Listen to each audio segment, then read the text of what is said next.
The command bridge of the Zalari. Dreadnought Sovereign Dawn went dead. Silent Admiral Thuron Vorn, veteran of 3 galactic campaigns, breaker of the Corventi Rebellion, destroyer of 14 war. World stood frozen in place, his twin. Hearts thudding like war drums. The holographic image flickered in front of him, taken from Deep Space Recon. What hovered there in that dark void? It was impossible, illegal, extinct. Identify the vessel, he snapped, voice tighter than steel wire. The ship's outline was crude, jagged, a relic of ancient tech.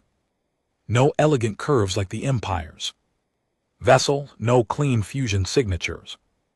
Its hull was covered in scorched armor. Plates many mismatched, bearing the scars of weapons not seen in centuries. But the silhouette was unmistakable. The computer tried to parse it, failed. The sensor officer looked up, pale. Voice cracking. Sir, it matches old Terran design. Human, late pre-purge era. Everyone in the room turned toward him. No one spoke. The Admiral stepped closer, eyes scanning every pixel of the holo. The ship wasn't broadcasting any ID, no IFF. No comms, no beacon, just pure undiluted silence and the slow, hungry drift of a beast made for war. Humans are extinct, Vorn said flatly. Silence answered him. Are they not? He asked louder. The science officer swallowed.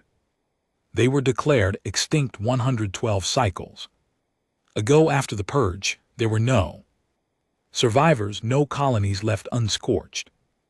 Then explain to me why there is a Terran battleship 10 light minutes from Imperial border space. No one could, because they'd all learned the same thing. Earth died screaming. Its people burned, its cities crushed.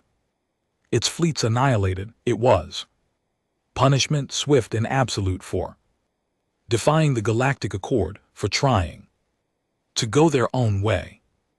The galaxy made an example of Earth. They weren't supposed to come back. And yet, there it was. A ship. Dark, lifeless on the outside, but powered, moving. It was angled straight toward the heart of the Empire. He'd been born in the underbelly of Outpost 23, a hollowed-out asteroid deep in the forbidden zones beyond charted space. His mother died during a solar flare breach. His father was a ghost, a soldier who spoke of a blue planet that once stood free. He never saw Earth. Neither did any of the others. But he remembered the stories, the pain, the betrayal, and the face of the Empire officer who ordered his brother spaced for speaking Old Terran in public. He had no name now, just a designation, commander of the Revenant, and a purpose. As he stood in the command bay of the ship, his fingertips ran across the cold steel of the railing. The vessel around him groaned like a waking monster. Every panel, every wire, every rusted piston had been salvaged, reforged, modified in secret. They'd taken scraps of old Earth tech and buried alien code into its systems, hidden in the shadows, hunted by machines that thought they'd wiped them all out, but they'd survived, and they had built one ship, just one, not two. Escape, not to plead, to remind. The voice of his second officer crackled through the comms. Sir, we're in sensor range of the nearest Imperial patrol. Their dreadnought has spotted us. He smiled, slow, dark, bitter. Let them look. They're hailing, audio only. He nodded. The channel hissed alive. This is Admiral Thuron Vern of the Galactic Empire. You are in restricted Space, identify yourself immediately or be met with force. He leaned in. No need for names, Admiral, he said. Coldly, you already know who we are. The line went silent for a beat too long. Then came the voice again, cautious now. That ship. That design. You can't be human. He smiled again, deeper this time. The kind of smile that came from generations of loss and buried vengeance. Oh, we're worse than human now. He cut the channel, turned to his helmsman. Fire up the primary cannon, target their engines. But sir, I said engines, leave them alive, let them crawl back to their empire. He looked out at the stars, eyes hard. It's time the galaxy remembered what it buried. The blast that tore through the vacuum between the ships didn't make a sound. Space was silent like a graveyard. But on the bridge of the Sovereign Dawn, it may as well have been a scream. Alarms flared, lights pulsed red. The entire command deck jolted sideways as inertia dampeners struggled to keep up. Admiral Verne slammed into the rail. Status, he barked, catching himself. Before falling, direct hit engine. Array crippled, shouted the tactical officer, her hands flying across the interface. We've lost main propulsion and partial maneuvering. They knew exactly where to strike. The image of the enemy ship still hovered above them. That cursed silhouette, brutal and primal, drifted forward like a predator, stalking a crippled animal, the Empire's most advanced dreadnought, stuck in space like a stone. This is impossible, Verne whispered. They shouldn't be able to punch through our shields. They didn't, the weapons officer said, his face pale. Sir, they didn't even use plasma. It was a kinetic slug. Verne froze. Kinetic, he turned slowly. Like solid metal. Yes, sir, primitive mass driver, a slug. The size of a freighter traveling at relativistic speed, it tore through our shields like they weren't even there. Verne gritted his teeth. Primitive tech, crude, outdated, and it had just crippled one of the most powerful warships in the galaxy. His command deck was filled with silence. Again. Fear, real fear. Get me the Emperor, he said, voice low. No one argued. Far below them, aboard the human ship, the Revenant, the bridge was dead calm. The crew didn't cheer, they didn't gloat. The first blood drawn wasn't a victory. It was a warning. Enemy propulsion is offline, said the helmsman. Their comms are jammed. They're drifting. The commander stood at the center of the bridge, hands clasped behind his back. His eyes didn't blink as he stared at the tactical readouts, his jaw clenched. Once then settled, he felt nothing, no joy, no thrill, just the cold satisfaction of momentum. Long overdue. How long before the rest of the sector fleet gets wind, he asked. 20 minutes max. The dreadnought's emergency beacon triggered just before we hit them. He nodded. Good. Let them come. His second in command, a hardened woman with a jagged scar running across her neck, leaned forward. We can't take on the whole sector fleet, not with one ship. He turned slightly. Who said anything about taking them on? Her brow furrowed. He walked forward, slow, deliberate. Steps echoing on steel. There's a refinery, Moon 2 systems. Away, Imperial garrison, weapons cache. That's our next stop. She stared at him. We're not staying to finish the dreadnought. No. But he glanced at her just once. She fell silent. We're not here for trophies. We're here to be seen, to remind them of what they buried. He turned to the comms officer. Patch me through to the crew. A sharp click. This is the commander. His voice echoed through every level of the Revenant, from the bridge to the engine bay, to the old barracks deep in the belly of the beast. Our first shot has been fired, a shot they never saw coming. Let that sink in. He paused, the silence doing more than words ever could. They forgot we exist. They forgot the screams of Earth. They forgot the ash, the bones, the betrayals. They built a galaxy where our name is a curse, our past a redacted file, our people. Warning. He stepped closer to the console, leaning forward like he was talking to every single crew member face to face. But we remember, and as of now they will too. He cut the transmission. Back in Imperial space on the throne, world of Velkarin Prime. The Emperor watched the footage in silence. The video played on a loop, the silhouette of the human battleship tearing through the void, then the camera shaking violently as the kinetic round slammed into the dreadnought's engines. He watched it 5 times. No emotion. No words. His advisors stood behind him, terrified to speak. Finally he stood. We killed them, he said.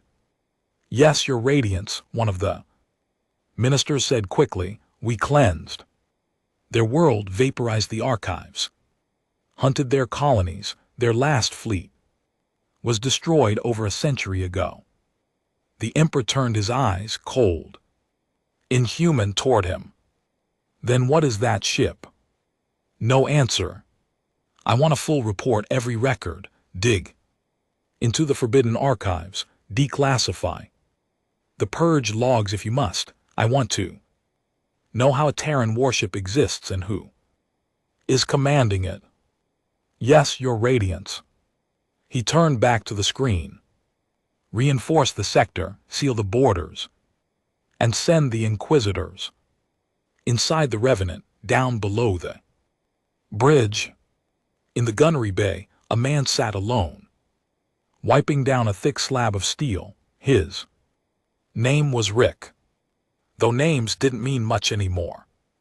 He'd been 10 years old when the Empire's bounty hunters slaughtered his family, a mining outpost for spreading sedition.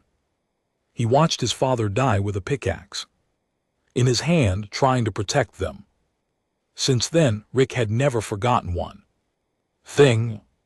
No one was coming to save them. Now, as the gunner of the Revenant, he was the closest thing to justice his people would ever know. Targeting calibration complete, a voice called out behind him, a young tech boy with too much energy. Rick nodded but didn't answer. He just kept cleaning the cannons. Barrel polished steel in old Terran. Rage. He didn't fight for glory, he fought for ghosts. 20 light minutes away, the refinery moon, named Haver 9, flickered on long range scanners. Massive ringed industrial zones, layered atmosphere, mining tunnels that went miles deep. It processed plasma for half the sector and stored weapon stockpiles for the Empire's frontline troops. The Revenant dropped into sublight speed, just beyond its sensor net. Inside the command room, the crew gathered around. Recon shows low defense systems, the tactical officer said. 1 cruiser in dock, garrison of 200, mostly workers, a few squads of mech guards. The commander nodded. We disable the comms array, destroy the depot, leave a message. He turned to the pilot. Bring us in low. Under the station scan net, we'll ride their orbital clutter. A second officer grinned. Good old Earth tactics. The commander's voice was calm, but his eyes burned. No human tactics, Earth. Died. We didn't. The assault was brutal, surgical. The Revenant stealth modules held long. Enough to get within strike range. Rick unleashed 2 kinetic shells directly into the communications tower. It didn't explode, it ceased to exist. Then came the drop ships, 2 of them. Old, rusted carriers retrofitted with illegal cloaking devices and burn-in engines. They landed in the depot sector. Like lightning, troops pouring out in full environmental armor. Silent, efficient, relentless. The depot guards barely had time to raise weapons before they were dropped, with EMP shock rounds and high impact darts. Rick was on the ground too, rifle in hand, face behind a cracked visor, jaw tight. He moved like a ghost, clearing the control room with brutal precision. His team placed charges, no time for loot, no hostages, no negotiations. As the charges were primed, one worker, a young Imperial-born technician, tried to run. Rick caught him against the wall, rifle pressed to his neck. I have a family, please, don't. Rick didn't speak. He stared at the man, trembling, weak. Exactly the kind of man the Empire had turned the galaxy into. Rick lowered the rifle. You remember Earth? He asked quietly. The man blinked. Earth.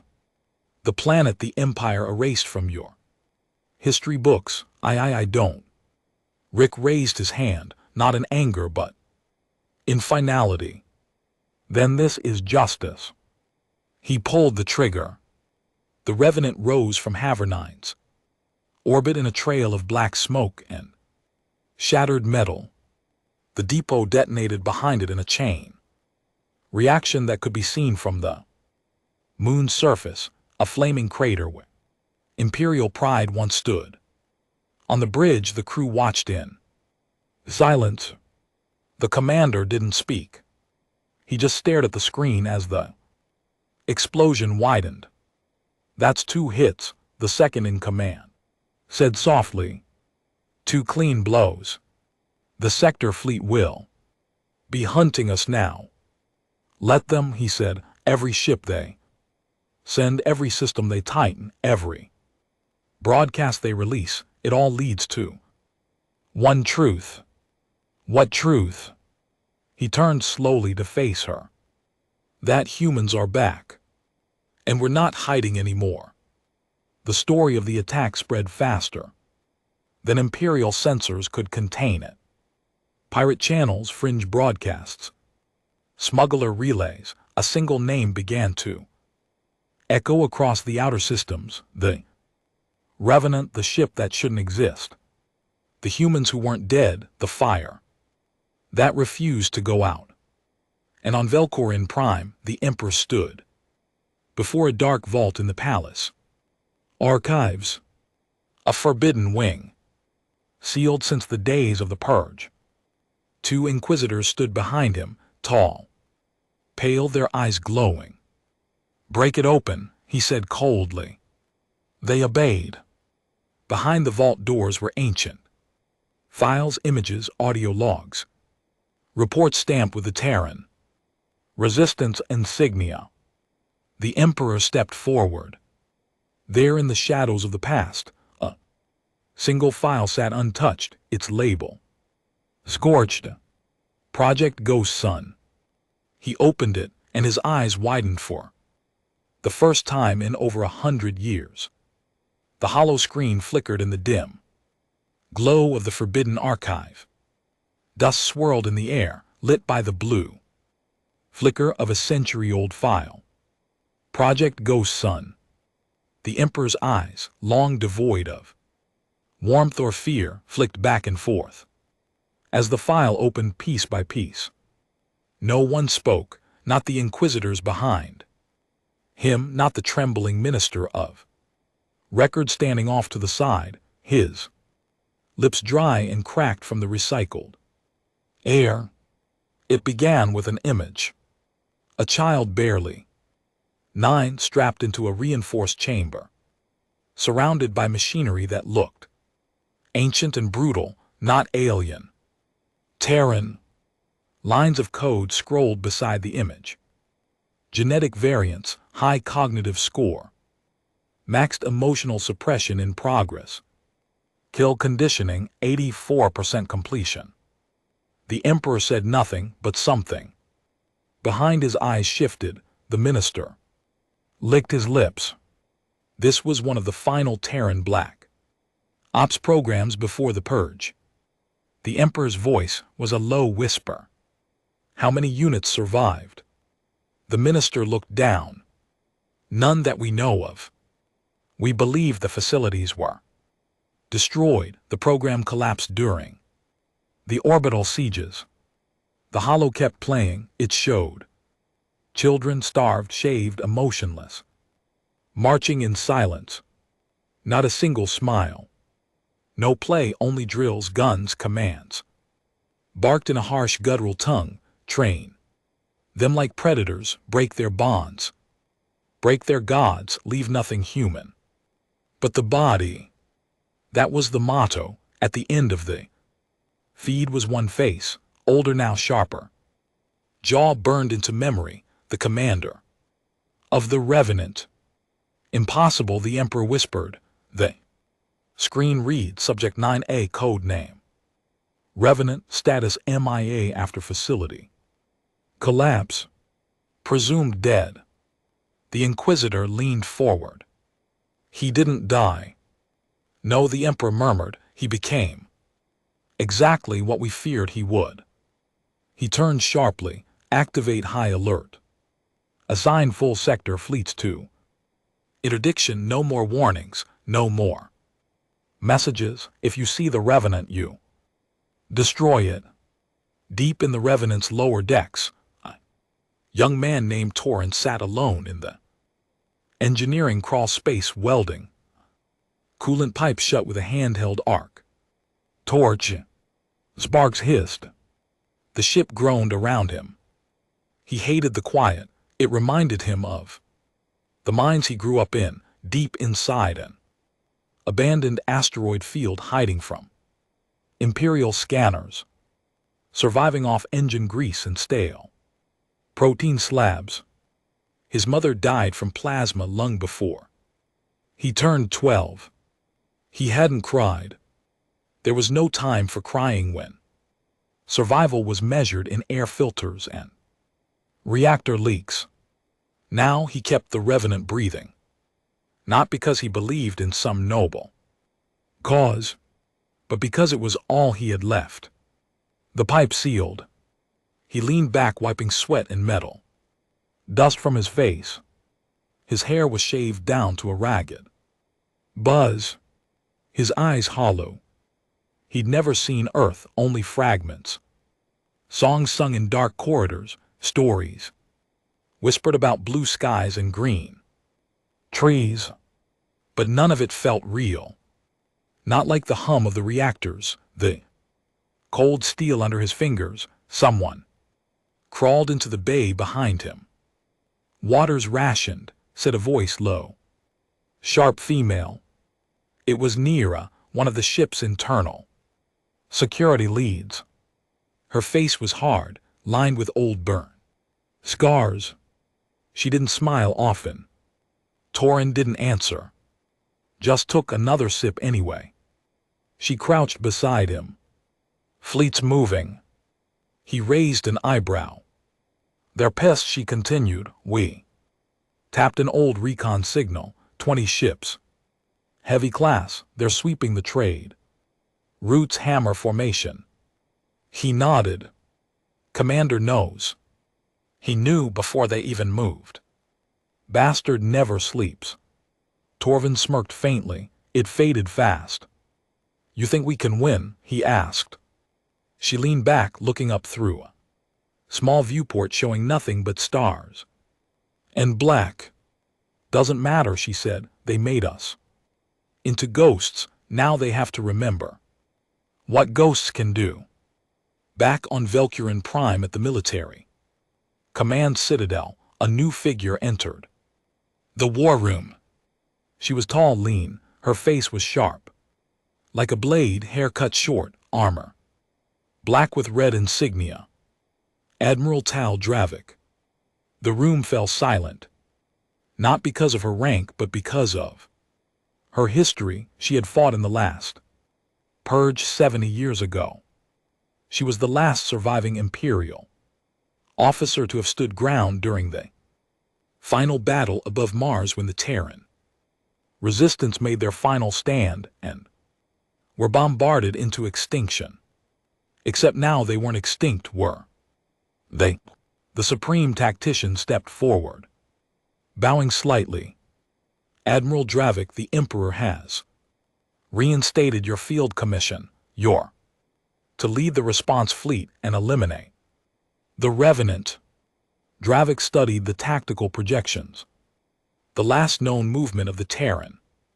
Ship debris trails, wreckage patterns, explosion radii. They were leaving a clear trail. No cloaking, she said. No, ma'am. No comms, no propaganda. No. She narrowed her. They want us to follow. The tactician nodded. It's bait. She studied the images of the Revenant. Again, rough, ugly, deadly. It wasn't a ship built for survival. It was built for revenge. They know we're watching. Every strike is a memory, a message. She zoomed in on a small visual frame. Graffiti burned into the side of a destroyed depot from Havar 9. Earth still breathes. She stared at it for a long time. I fought them before, she said. They don't run, they don't beg, they burn everything down on the way out. Your orders. She turned. We don't chase them, we outmaneuver. Track fuel signatures, predict their strikes, think like they think. She paused. And if I'm right, their next target is the beacon array on Sirius Relay Delta. It's how the Empire controls the intercom grid. If they hit that, they cut off half the core systems from each other. Dravik's eyes hardened. I want the 5th Legion fleet in orbit. Within 2 days, set a trap. Back aboard the Revenant, the commander stood in his private chamber staring at a cracked photo. Faded, torn, old Earth tech. A woman, laughing, hair blowing in the wind. His mother. Before the purge, before the camps. Before the war turned her son into a weapon. He could barely remember her voice now. Just the sound of sirens, gunshots, screams, the choking smoke when the Empire's drones descended like locusts. He folded the photo back into a small metal locket and tucked it inside it. Armor. A knock at the door. Enter. It was Rick. The relay station is within range, Rick said. Sirius Delta. The commander nodded. They're expecting us. Good. You hungry for blood, Rick?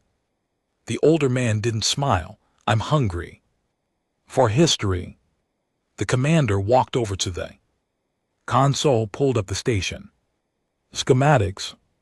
It's too large to destroy clean. We'll sever the power core, fry the relay. Uplink. Drop their comnet. And after that, he looked at Rick. Then we vanish. Rick crossed his arms. We keep vanishing. We'll run out of time. We already ran out of time, the commander said. This is the afterburn. Rick nodded once, then turned to leave. But before he did, he paused. Commander. Yes. They're not just scared anymore. The commander raised an eyebrow. They're pissed and desperate, and desperate people make mistakes. The commander stared at the blinking cursor on the relay map. Let's make sure they regret everyone. In orbit above Sirius Relay Delta, the 5th Legion fleet was already in formation. Dozens of cruisers, carriers, frigates, drones, all waiting for a ghost. Dravik stood on her flagship, eyes locked to the sensor grid. Her second officer approached. Nothing yet. Maybe they changed course. No, they'll come. And if they don't, they'll hit something worse somewhere. We're not. Why here? She turned slowly. Because if I was him, if I'd been left to die erased, hunted, broken, I wouldn't be looking to win. She walked to the viewport, staring into space. I'd be looking to make the galaxy feel like I felt. And somewhere just beyond the edge of detection, hidden in the glare of a collapsing sun, the Revenant drifted in perfect silence, awaiting its moment. One last spark, ready to ignite an empire. The Revenant drifted in low orbit, beneath the fractured light of the Sirius sun, its heat filtered by the ship's old composite shielding, patched a dozen times with salvaged hull from forgotten wars. From a distance it looked dead, a forgotten husk of metal caught in gravitational drift. But inside it breathed, and it was listening. Relay Delta's broadcasting, Nira said. Crouched over a comms terminal. Civilian traffic masking military. Coordination pulses, they've hidden their fleet well. The commander stood behind her, arms folded, eyes locked on the data feed. Pulse frequency 6 seconds apart, tightly encrypted, but it's Empire-grade, high priority. He nodded. They're waiting. Rick leaned against the rail, chewing the inside of his cheek. It's a trap. Of course it's a trap, the commander said. So we walk right into it. He turned to Rick. No, we tear it apart. From the inside. The room quieted. Torin piped up from the far corner. How the hell do we infiltrate a relay station crawling with Imperial military and half the 5th Legion overhead? The commander looked at him. Come. We don't go through them. He pointed to the relay schematics. Projected in the air, lines of rotating geometry and access tunnels. We go beneath them. Sirius Relay Delta wasn't just a station, it was a floating fortress. Nearly 20 km long, with an internal super core reactor built into an asteroid shell. It was designed to be self-sustaining. For 50 years, food, fuel, gravity, power, everything. But its heart, still Terran built. Before the Purge, the Empire hadn't developed its own communication relays. Yet, they used what humanity had given them. Back when Earth still believed in alliance and hope. That was their mistake. And now it was their weakness. The commander knew it. Section 9, he said, Old Terran. Maintenance tunnels decommissioned. Forgotten, no active sensor lines. Rick shook his head. We don't even know if they're still intact. They are, the commander replied. I was trained in those tunnels. 30 minutes later, the dropship launched. Rick, Nira, Torin, 2 recon scouts, and the commander himself. The Revenant would remain in deep stealth orbit, masked by the local radiation belt. If the op failed, the ship would vanish and the rest of the crew would scatter like ghosts into deep space. Inside the dropship, tension was thick. The closer they got to Relay Delta, the more the crew could feel it, not just danger but gravity, not from the sun or the relay from the past. Torin sat silently beside the forward hatch, hands trembling on his pulse rifle. He wasn't trained for infiltration. He was an engineer, a survivor, not a killer. But he was here because survival had never been a clean game. The commander watched him for a moment. "You don't have to come," he said. Torin looked up. "You gave me a place on your ship. That's more than the Empire ever gave me." The commander nodded once. "We breach in 30 seconds, Nira called. On the Imperial flagship above the relay, Admiral Tal Dravik stared at the hollow map in silence. "Nothing. No ships, no contact, no pings." "This isn't right," her second-in-command said. "They should have engaged by now.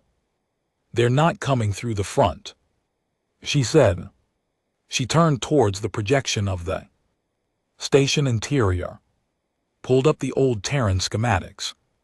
There, a faint heat signature flickering. "In the maintenance zone." She tapped the screen. "Lockdown section 9, now." "Ma'am." I said now. The dropship slammed into the old docking port like a hammer, magnetic clamps fusing it to the hull. A loud hiss as pressure equalized. The airlock screeched open. Gunfire greeted them. A squad of Imperial guards was already waiting, rifles hot, mech armor engaged. "Ambush," Rick shouted, throwing himself sideways as a pulse blast shattered the bulkhead behind him. Nira went down to one knee. 2 shots to center mass. 2 Imperials crumpled. Torin dove for cover, shaking, fumbling with his rifle. The commander moved like a machine. Short bursts, each shot lethal. Controlled. His movements were too precise to be chance. He wasn't reacting, he was predicting. Within seconds, the corridor was clear. Rick groaned. So much for stealth. "We were never invisible," the commander replied, "just underestimated." They moved quickly through the tight tunnels, old Terran corridors still lined with rusted panels marked with Earth script. Torvin paused as they passed one. "Signal is the soul, keep the line open." He touched the wall. "Move," Rick barked. They reached the relay core, a massive circular chamber, pulsing with raw data flow, cables like veins across the walls. Nira pulled a pack from her shoulder. "Charges set. EMP burst will fry everything from relay uplink to the secondary grid. Nothing gets in or out of this sector for days." The commander nodded. "Do it." She pressed the charge. 30 seconds. That's when they heard it. Clap slow, echoing. A figure stepped out from the far corridor. Admiral Dravik, no armor, no escort. Just her, and a hollow pistol at her side. "You always were efficient," she said. The commander froze. Rick raised his rifle. "She followed us." "Let me drop her." "No." He stepped forward. "I know you," he said, eyes narrowing. "You should," she replied. "You were a weapon I helped create." The crew stiffened. "Project Ghost, son," she continued. "I was a liaison between your handlers and the Empire's science division. I saw your psych reports, your kill metrics. You were beautiful. In a monstrous way." Nira moved forward. "She's stalling." "I'm not," Dravik said, eyes still on the commander. "I came to offer you something." He didn't speak. "You're winning battles," she said, "but you can't win the war. We will bury you again, and this time there will be no revenant, no legends, just ash." He stared at her, calm. "I don't need to win the war," he said. "I just need to make sure your empire bleeds." Dravik nodded. "Then you're no better than what we said. You were. I'm not trying to be better. She took a step closer. You were a child. You never had a choice. They broke you before you could think. He didn't move. I'm giving you one now. And that is, let the others go. The boy, the girl, the old soldier. Walk away. I'll give you a corridor out. You can disappear into the outer systems, live. Die doesn't matter, but you end it. Here. He stared at her, emotionless. You think this is about my life? Dravik tilted her head. He stepped forward. My mother begged for her life in front of an Empire drone. I watched her lungs collapse under gas. Attack meant for insurgents, my father. Tortured for 5 cycles before they killed him for refusing to give up. Hiding coordinates. He stepped closer. I was raised in a steel box, trained to slit throats before I knew how to tie my boots. My teachers were electric pain and cold meals. My bedtime story was a drone's kill count. His eyes narrowed. I died in that facility. What's walking now is what you made. The timer on the EMP charge ticked down. 3, 2. Enjoy the silence, he said. The blast hit like thunder. The chamber exploded. In a silent flash, the lights blew out. The relay tower died. The comm grid across 100 systems went black. Admiral Drevik vanished in the chaos. Back aboard the Revenant, the commander stood in the war room, face lit by emergency lights. The mission was a success, Neera said, though her voice lacked celebration. Enemy fleets are scrambling, Rick added. Half the core systems just went dark. Empire comms are eating themselves alive. The commander nodded slowly. Good. Torvin stood in the corner, silent. Finally he spoke. Do you ever feel anything? He asked. Quietly. Not accusatory, just lost. The commander looked at him. No. Torvin nodded. I think that's the saddest part. He walked out. The room fell silent. Out in space, as the Revenant vanished. Again into the dark, Imperial systems screamed. And on Velcurin Prime, the Emperor stood over a burning hollow map. They hadn't just lost communication. They'd lost control. For the first time in a century, the Empire felt hunted. The Imperial star charts called it Draxian 4, a logistical world orbiting the red dwarf Nursai, known for nothing but fuel, refining, convoy coordination, and storage of military surplus. No cities, no nobles, just mechanics, soldiers, and freighters. But it was the Empire's beating heart. For fleet resupply east of the Velcurin core, which made it the perfect next target. Inside the dim-lit war room of the Revenant, projections hovered in the air. Troop movement charts, surveillance data, supply line estimates. The crew gathered in silence, each face worn from sleep deprivation and pressure. The commander stood with arms behind his back, eyes fixed on the rotating hologram of Draxian's orbit. They'll expect another relay strike, Neera said, tapping a console. Military installations, comm stations, sensor arrays, they'll brace for that. The commander nodded. Exactly why we don't. Rick scratched at his beard, eyes narrowing. You want to hit a refueling base? No, I want to shut it down. Torvin leaned in. Disable the base? No, the commander said. Shut down the entire supply line. Burn the reserves, collapse the hub. Won't that hurt civilian transport? 2, Torvin asked, hesitant. The commander's eyes didn't move from the display. There are no civilians in this war. Silence followed. Even Nira glanced sideways at him. We're trying to remind the galaxy what they did to Earth, not turn into the Empire. He finally turned, his gaze heavy. You want mercy. That was buried with the last Terran child. He walked out. On Valkyrin Prime, Admiral Dravik stood in the hidden chamber beneath the Imperial Palace, a place so old, even the walls whispered, in languages forgotten by history. Before her stood the Ether Council, not politicians, not generals, but architects of war and silence. Dravik had been summoned, not ordered. That alone carried weight. The eldest of them, eyes covered in a gold mesh veil, spoke first.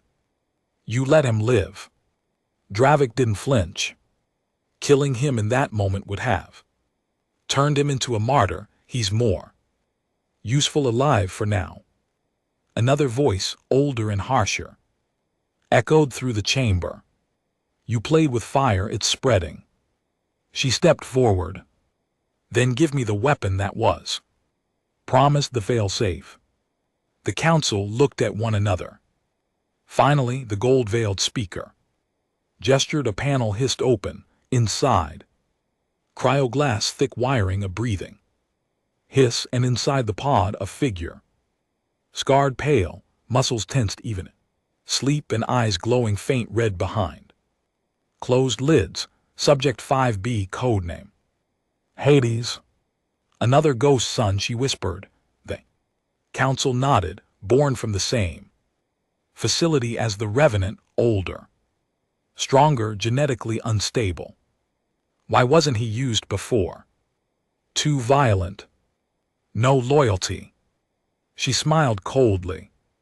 That's exactly what I need.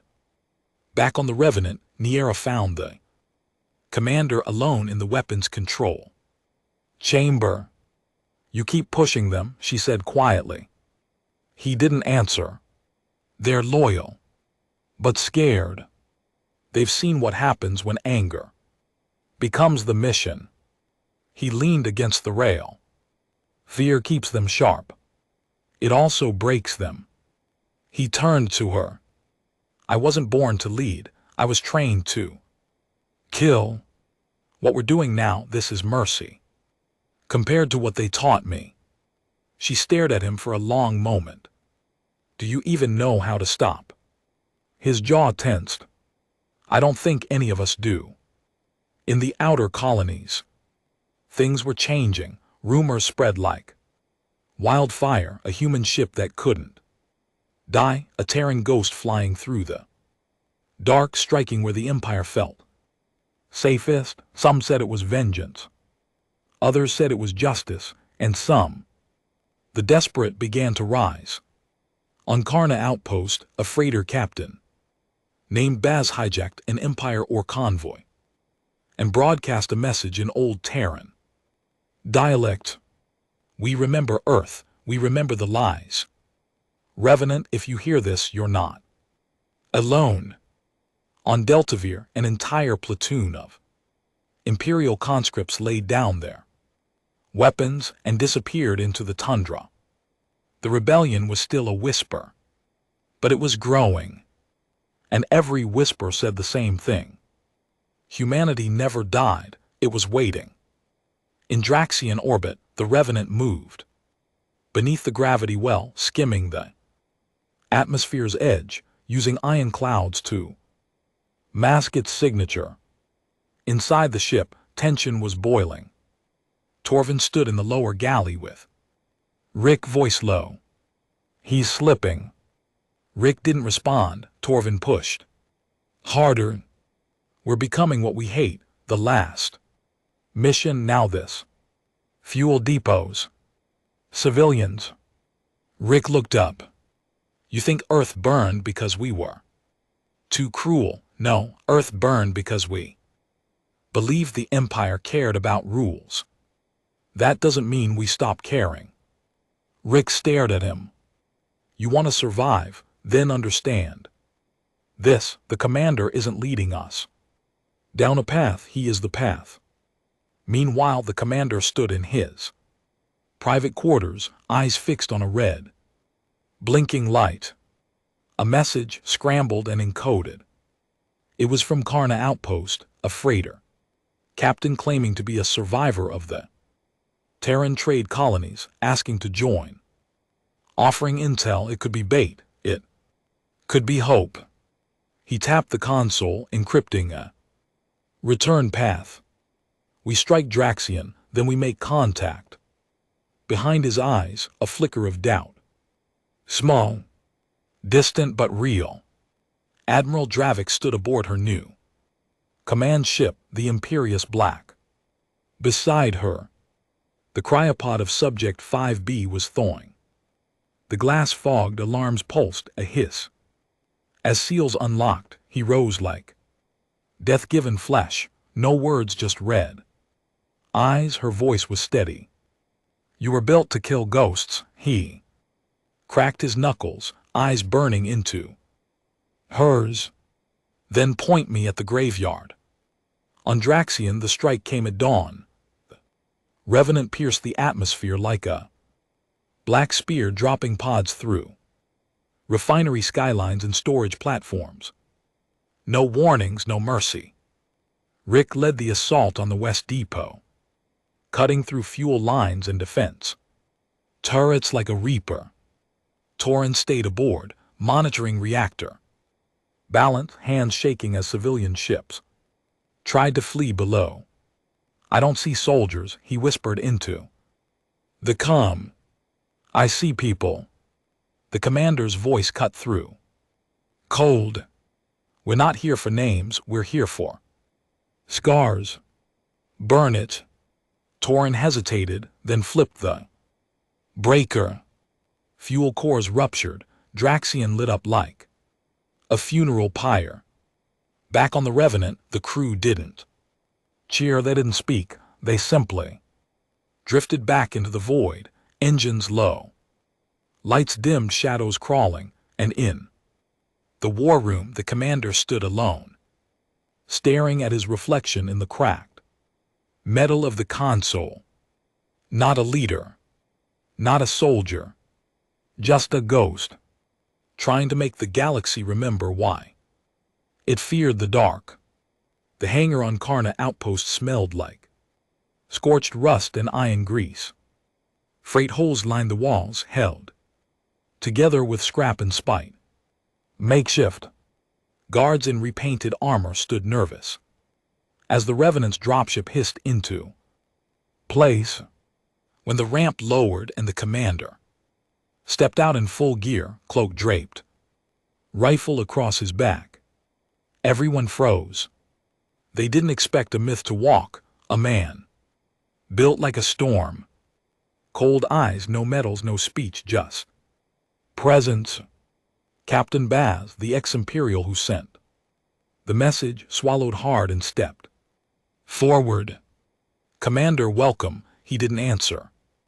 Just scanned the room. No signs of an ambush, no obvious setup, but still he saw nervousness in every twitch, fear in every face. These weren't warriors, they were survivors. Rick and Nira followed behind him, scanning the perimeter. Torvin remained on the ship, still shaken after Draxion. The commander finally spoke. You sent the signal. Baz nodded. We've been listening for years. Pirate chatter, sensor ghosts, rumors, and then Draxion burned. He stepped closer, voice low. You're not just a ghost anymore. You're a beacon. The commander didn't like that word. I'm not a symbol, he said. I'm the consequence. Baz held his ground. Same thing in the end. Inside Karna's war room, barely more than a hollowed-out cargo bay, the Resistance briefed him. 12 colonies had cut off Imperial data access in protest of the Draxion bombing. 6 garrisons went dark, and one planet, Orus Prime, had declared full planetary rebellion. Their first move was to raise an old Terran flag. The commander listened in silence as Baz explained. You could lead all of it, not just a ship, a fleet, an uprising. These people need something real to follow. Rick raised an eyebrow. And they think he's that. Baz shrugged. The Empire doesn't fear diplomats, it fears fire. That's what you are. The commander stared at the old Terran. Star flag stitched into a cloth nailed to the wall. He didn't speak, not for a long time. Then finally, we're not an army, we're a memory. Baz stepped forward. That's all revolutions ever are. Memories with teeth. Back on the Revenant, Niera walked into engineering where Torrin sat, knees bouncing, tools scattered around him. You're still shaken. I watched a depot full of techs and miners burn alive last week, you think. I'm not shaken. She crouched next to him. They burned Earth first, you think they? Empire asked if our kids were soldiers. Torrin looked up at her. You sound like him. She flinched slightly. I'm nothing like him, she said. But she wasn't sure anymore. Above the system, on board the Imperius, Black Admiral Dravik watched as the chamber doors sealed behind her. Inside stood Subject 5B, now awake, now aware. They didn't keep him in a uniform, just restraints and injectors. Muscles twitched under skin that looked stitched together. His back bore the faded numbers GS05B. He didn't blink, he didn't smile, he didn't speak unless ordered. Dravik watched him through the reinforced glass. Do you know who you're meant to kill? She asked. He turned slowly toward her. Voice low, gravelly. Almost human. The stray. Can you find him? He nodded. His blood sings, same origin, same pain. Dravik smiled faintly, then go. Make the ghost bleed. The chamber hissed open, and the galaxy welcomed back something worse than death. Later that night, back aboard the Revenant, the commander stood alone. The observation chamber. Stars drifted by, each one could hold a memory or a war crime. He heard the door open but didn't turn. Rick stepped in. Quiet, heavy. Buzz wants us to help rally Orison. Prime. I heard. He wants to name a fleet after the ship Revenant Armada. Put your face on banners. The commander's shoulders tightened. I didn't burn half my life away to become a poster. You burned half your life to make them pay. You've done that. Now what? He didn't answer. Rick walked closer. I fought for Earth, not for fame, not for politics. But if we walk away now, we leave the next generation with nothing but fear. The commander stared ahead. I don't know how to be anything but this. You could learn. He finally looked at Rick, eyes dark. Tired. They didn't leave anything in me to learn with. That night a fire broke out in weapons control. It wasn't an accident. Niera moved fast to contain it. The crew responded. No lives lost. But when she traced the ignition point, it led to a sabotage charge, planted, timed, set to overload the ship's cannon core during the next battle. She marched to the bridge, face like stone. The commander turned as she entered. We have a traitor, she said flatly. He didn't react. Who? She shook her head. Not sure yet, but they wanted us dead. From inside. He looked around the bridge. The silence was sharper than gunfire. Lock every corridor, double shift every access point. No one moves alone until we find them. And if we don't, Rick asked. Commander didn't blink. Then we stopped trusting anyone. 2 days later, a signal pierced the galaxy like a blade. It didn't come from the Empire. It came from a derelict zone, dead space. Near the just a pulse, a Terran comm signature. Corrupted, distorted, wrapped in static. But old, and it carried one word. Revenant. The commander stood still as it repeated. Nira whispered, "That's bait." Torrin said, "It's a trap." Rick muttered, "Or it's one of ours." The commander didn't flinch. Set course, no cloaks, no stealth. Why? Nira asked. He looked out the viewport. Because if it's bait, I want them to know we're biting. Meanwhile, Subject 5B stood on the hull of a scout ship, watching the void with his naked eyes. His skin cracked from overexposure, but his body unfazed. He didn't need protection.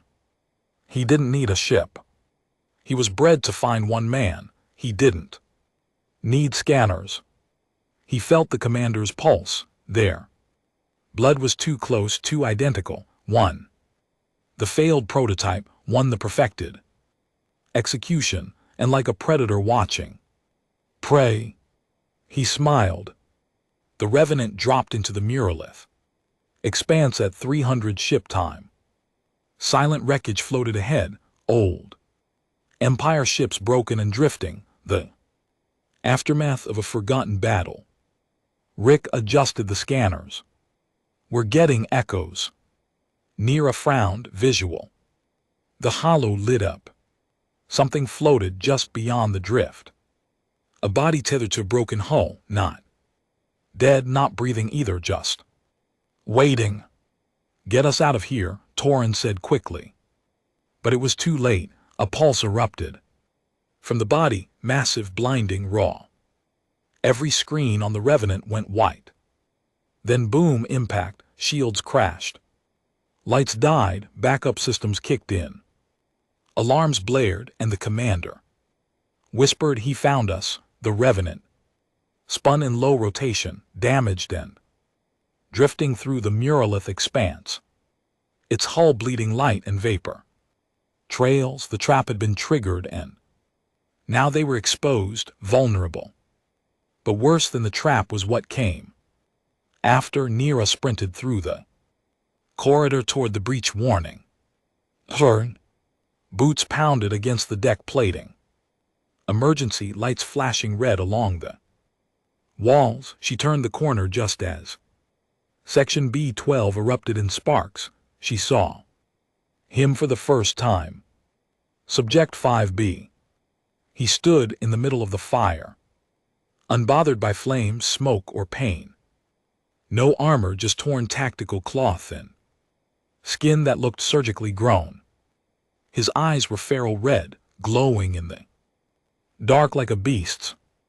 One hand held the twisted remains of a security droid. The other was dripping blood, human blood. A crewman tried to fire. 5B moved faster than anything Nira had ever seen. He didn't dodge, he was just already somewhere else. A bone crunching slam, a wet gurgle. Silence. Then he looked at her and smiled. On the bridge, the commander stood still. Rick's voice came over comms, frantic. "We've got a hostile on board. It's him. It's one of ours, but wrong." The commander didn't flinch. He already knew who it was. "Lock down every access corridor," he ordered. "Route all emergency doors too. Manual, contain him." Torrance's voice cracked through the chaos. "He's tearing through the lower decks.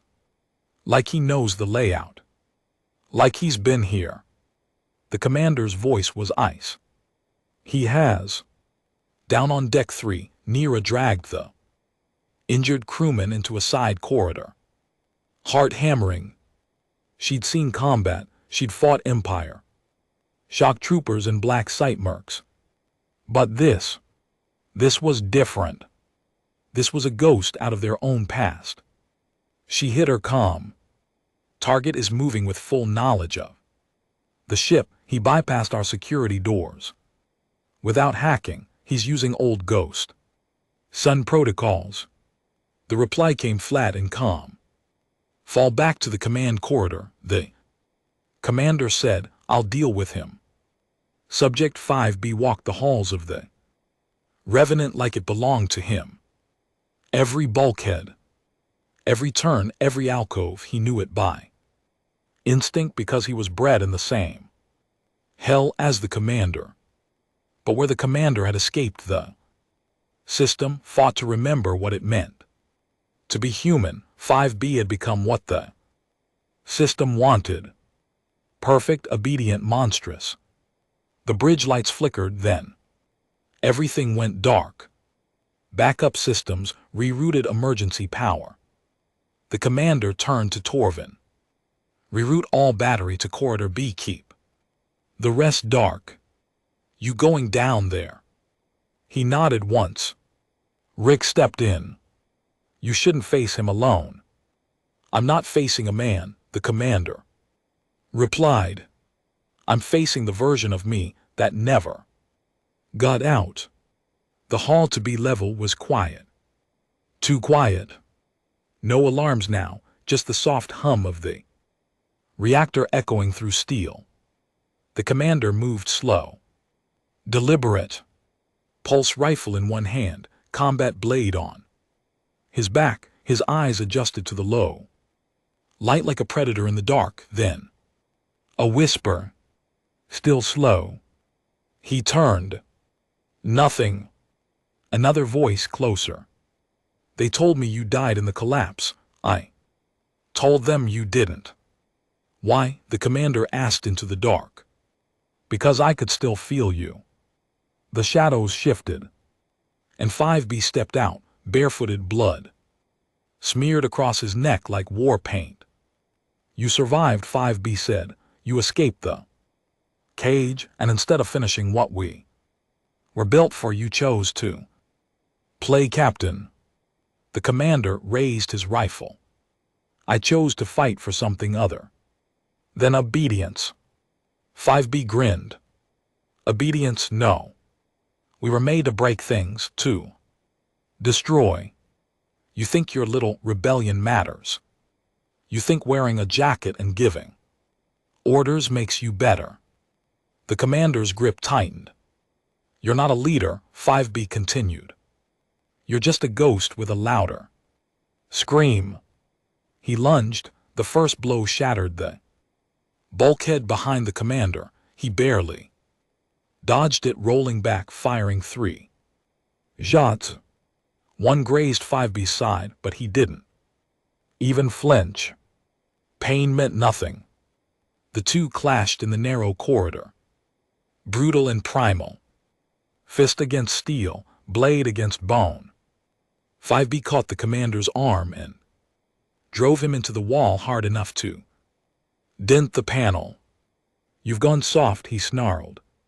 The commander slammed a knee into his chest, grabbed the combat blade from his back, and drove it into 5B's side. 5B laughed, actually laughed. I missed this. The commander's face didn't change. I didn't. Meanwhile, on the bridge, Nira ran the security trace. Blood pressure spiked.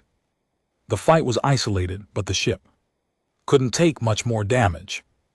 Then she saw it, a relay command. Initiated from inside engineering, an unauthorized system reboot. Her stomach dropped. Someone's disabling the lockdown protocols. She turned and locked eyes with Torin. He froze. No, she whispered. I didn't want it to happen like this, he said. I thought if I gave them access, they'd just disable the ship, not kill, not like this. You betrayed us. I saved us, he snapped. You're following a madman. You think he's going to lead a rebellion? He's going to burn the galaxy Down. Nira pulled her pistol. You're not walking out of this. Torin didn't run. He just dropped to his knees. I never wanted this. But the damage was done. In the lower deck the battle raged. The commander and 5B slammed through. Maintenance corridor, sparks and metal. Raining around them. Both bleeding now, both breathing heavy. But only one felt the weight of what he was fighting for. 5B grabbed him by the throat, lifting him. They taught us pain, but you still cling to some idea that you're more than a weapon. The commander's hand found the broken wiring behind the panel. He gritted his teeth, pulled it, the arc surge shocked them both. But 5B took the full blast. His body spasm dropped him. The commander rolled, gasping, burned. But alive. You're right, he said, I am a weapon. He grabbed the blade from the floor, but I choose my target. He drove it through 5B's heart, or where the heart should have been. 5B choked, blood spilling, smiling even as he collapsed. Good, he said, be the killer they trained you to be. Then silence. The commander stood there shaking. Not from pain, but from what it took to win. Back on the bridge, Nira sat beside Torin and the brig. He looked hollow. They said they'd leave us alone if I helped them find the commander. You believed them. I was tired, he whispered. Tired of watching death. She stared through the bars. So now you get to watch more. Later that night, the commander stood over the body of 5B, now stored in a sealed containment chamber. Rick stepped in. Crew's shaken. Good. You're bleeding. The commander looked down, cuts across his arms, chest. He didn't feel them. I want the ship back in black stealth mode by morning. We move toward Orison Prime. Rick nodded, then hesitated. It was you, wasn't he? The commander stared at the glass. No, he said, he was what they wanted me to be. Rick didn't speak. The commander turned away. But I'm not done deciding who I become. The sky above Orison Prime was already burning, smoke coiled over shattered towers, anti-air stitched lines across the clouds, and the ground pulsed with the thunder of marching Imperial walkers. The rebellion had started too early, moved too fast, and now they were paying the price. From orbit, the Revenant watched it all. Rick stood at the observation deck, jaw tight. They're getting butchered down there. Resistance fighters barely holding the North District, civilians caught in the middle. Nira looked over the tactical display. The Imperials brought in orbital suppression cruisers. The whole city will be turned to rubble in hours. The commander said nothing. He stood in silence, staring down at the fire below. Torvin sat in the far corner, cuffed, eyes hollow. They're losing, he said quietly, and if you go down there, you'll lose with them. The commander turned. No, he said. I'm not going down there to lose. In the Revenant's war bay, every remaining soldier suited up. The drop ships were prepped. Their numbers were thin, barely 2 squads fit for combat. Most were engineers, medics, technicians, survivors. But none hesitated. The commander stood in front of them, helmet in hand, body bruised from his fight with subject 5B, but unshaken. I'm not going to promise survival, he said. You followed me through shadows and blood. You've burned depots, collapsed systems, and outlived everything the galaxy threw at us. He held up a cracked Terran patch, scorched and faded, They killed Earth.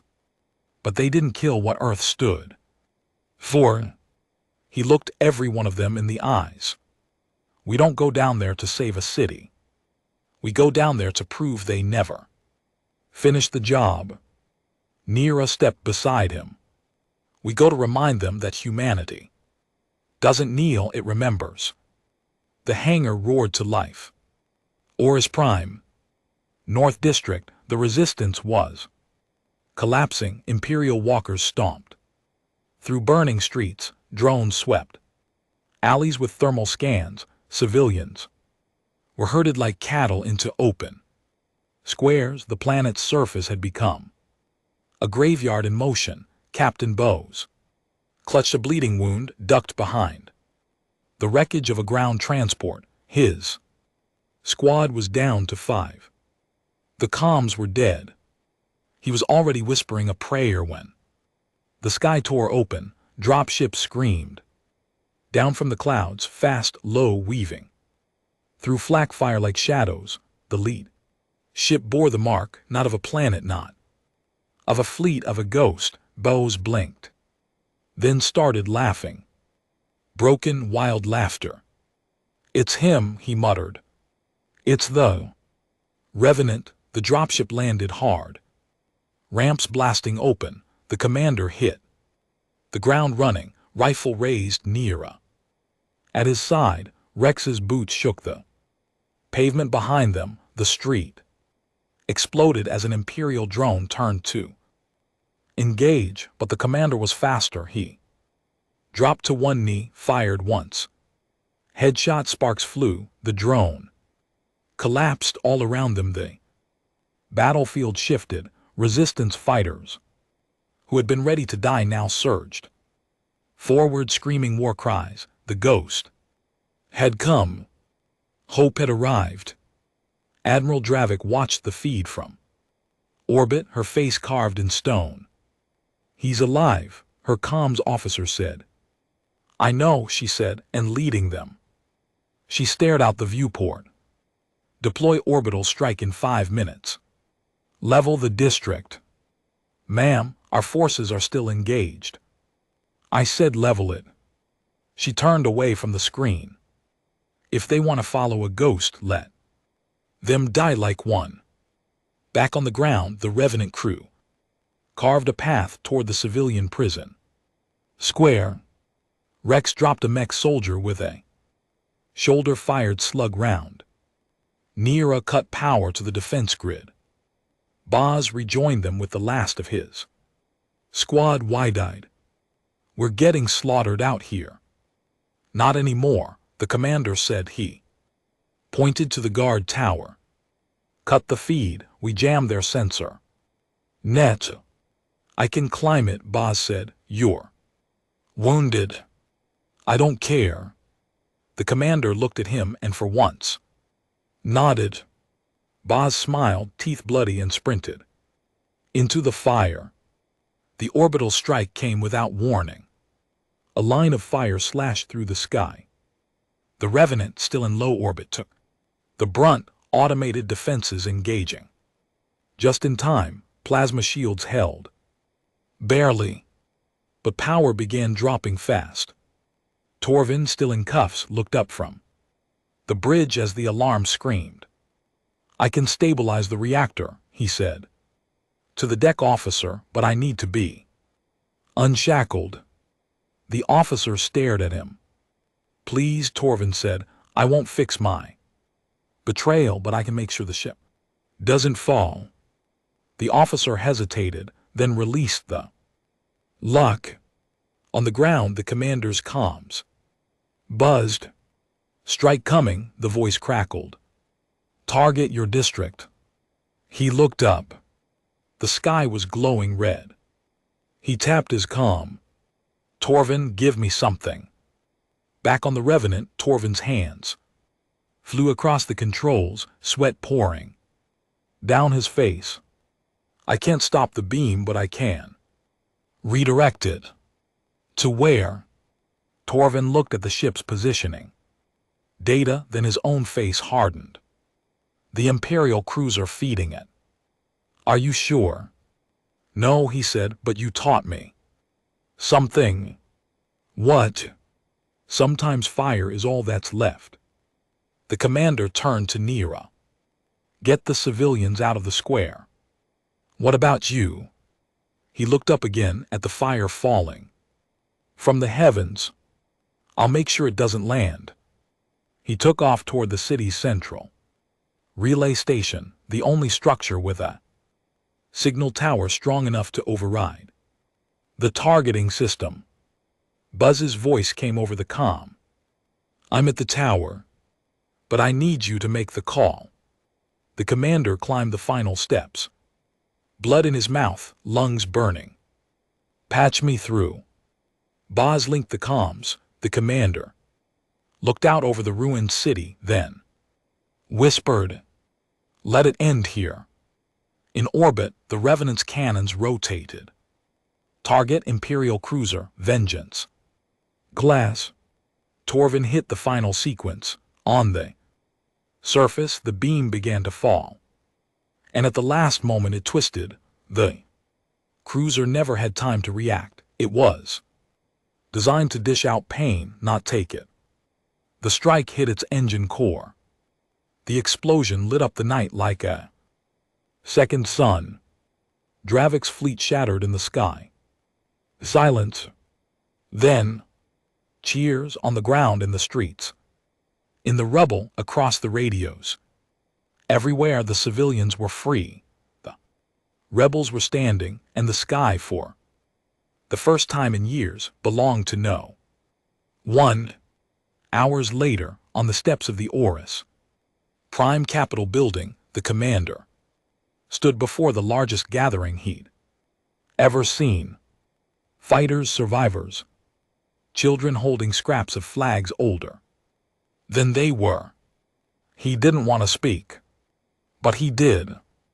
Not because he had the words, because they needed to hear them. Years ago, he said, voice rough, I was trained to be a weapon, a tool to serve those who burned my world. He looked over the crowd. But something happened. I survived, and in surviving, I remembered. He held up his fist, bloodied and shaking. They thought they could erase Earth. They were wrong. More silence. Then Baz stepped forward, raised his own fist. We remember. Then another, then more. Across the square, fists rose. 1,000 voices echoed. We remember.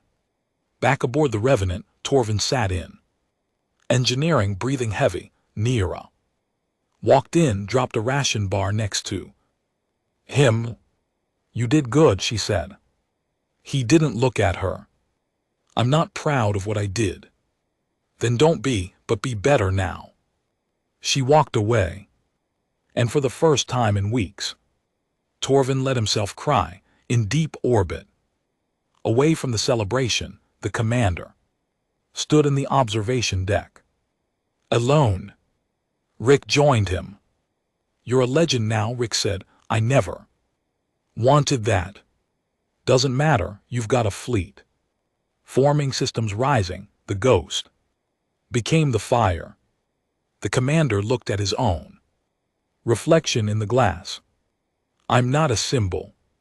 No, Rick said, you're worse. You're the reminder that the Empire never won. Final transmission. From Revenant Command to all outer colonies, encrypted signal. Old Terran protocols.